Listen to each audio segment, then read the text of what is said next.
আমি আগৰ পৰা যিটো কৰিছোঁ আমি বিৰোধিতা কৰিম।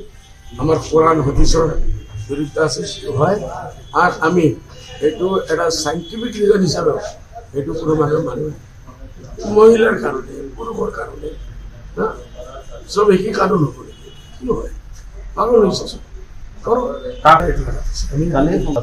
বাজেট কি আহিব যিসকলে আছিলে মেম্বাৰসকল আছে সিসকলে হোৱাৰ হিচাপে আমি পাৰ্লিমেণ্টত দেখিছোঁ ইলেকশ্যন অৰিয়েণ্টেড বাজেট হয়। এতিয়া অসমতো ইলেকশ্যন আছে, এই লোকসভা আছে, ইলেকশ্যন অৰিয়েণ্ট বাজেট হ'ব। এইটো মানুহক না না ললিপপ দিয়া এটা বাজেট ললিপপ পাইছে।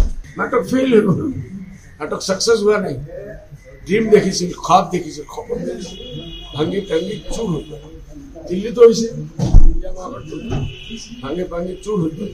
আম আদমি পাৰ্টি লাগিব দিল্লীত চিট দিব, ইয়াত অসমতো চিট দিব, পাঞ্জাবতো কৈছে আমি নিদিওঁ, চব আমি অকলে খেলি একদম চব আমাৰ হৈ গ'ল।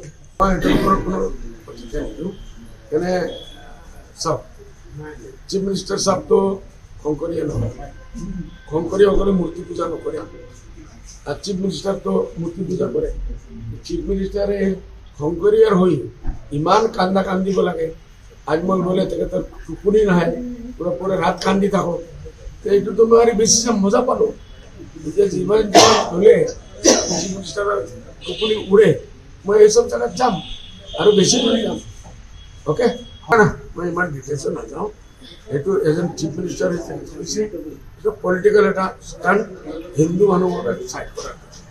এই আমাৰ হিন্দু ভাইসকলে ইমান আজিকালি বুজাই নহয়, চবে জানে কোন শব্দ দিয়া, কোন মূৰ্তি পূজা কৰে, মানুহ জানে। আৰু মুখ্যমন্ত্ৰীৰ পৰা যিসকলে পইচা পায় তেওঁলোকেতো মন্ত্ৰী মুখ্যমন্ত্ৰীক ছাপোৰ্ট কৰিবই। মোৰ পৰা যদি কোনো মানুহ পইচা পায় মোৰ বিৰোধিতা কৰিব। চব জেগাত চব ধৰ্মত মানুহ থাকে।